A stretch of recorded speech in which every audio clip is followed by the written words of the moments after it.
Hai guys, kita lagi di perpustakaan. Jadi, ngomongnya dalam hati aja ya.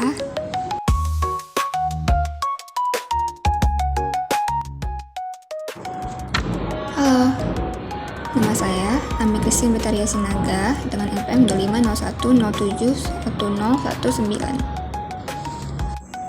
Jadi guys, aku dapat kuis pengamen, yaitu untuk membuat tugas sekreatif mungkin, dan aku memilih soal nomor 2 ya itu. Jadi kalian pernah gak sih dihadapkan sama situasi dimana kalian tuh harus memilih antara menjaga teman atau menjaga kebenaran? Nah, di dunia kerja hal ini tuh disebut konflik etika. Dan ini bisa terjadi kepada siapapun. Misalnya, aku membayangkan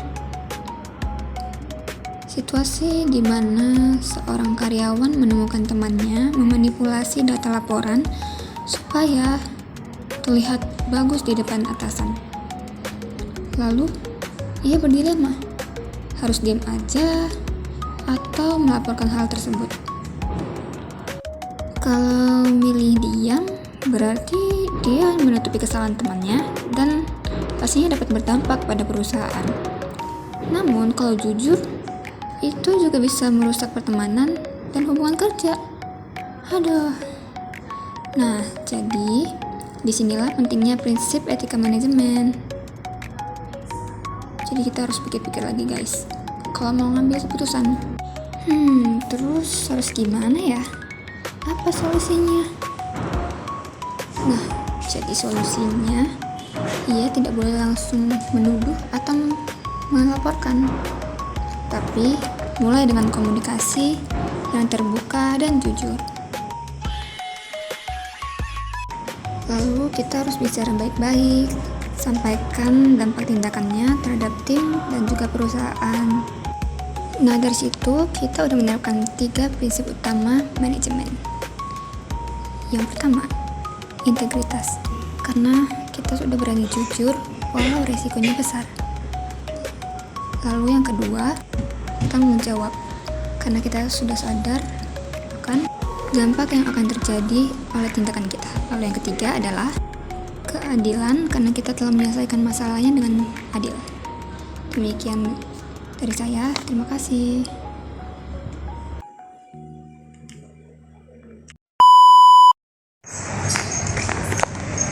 Ternyata videonya belum selesai guys. Oke, jadi video selanjutnya untuk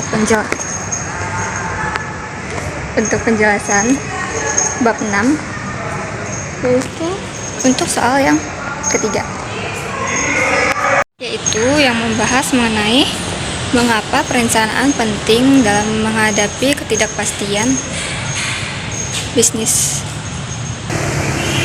Jadi menurut saya, perencanaan itu penting karena membantu perusahaan mempersiapkan diri dalam menghadapi perubahan-perubahan yang tidak dapat diprediksi. Misalnya seperti krisis ekonomi, perubahan teknologi, krisis pasar, dan lain sebagainya.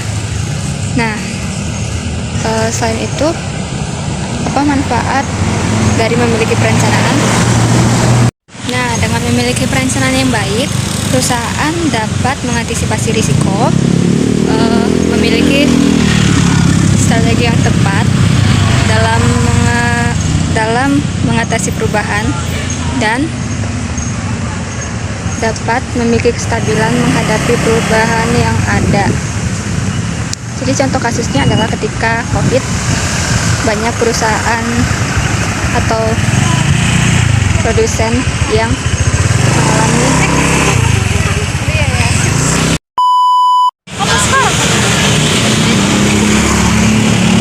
tapi berisik banget ya. Berisik. Jadi ada banyak perusahaan yang ketika COVID itu mengalami kesulitan, bahkan mereka menutup perusahaannya karena adanya pembatasan aktivitas. Tapi perusahaan seperti Gojek dan Tokopedia mampu bertahan karena mereka memiliki perencanaan inovasi seperti adanya transaksi tanpa sentuhan fisik, lalu mereka menggunakan inovasi baru seperti wallet dan lain sebagainya. Nah, melalui perencanaan digital yang matang tersebut, mereka mampu bertahan bahkan melewati kondisi COVID-19 ini dengan baik. Demikian penjelasan dari saya. Terima kasih.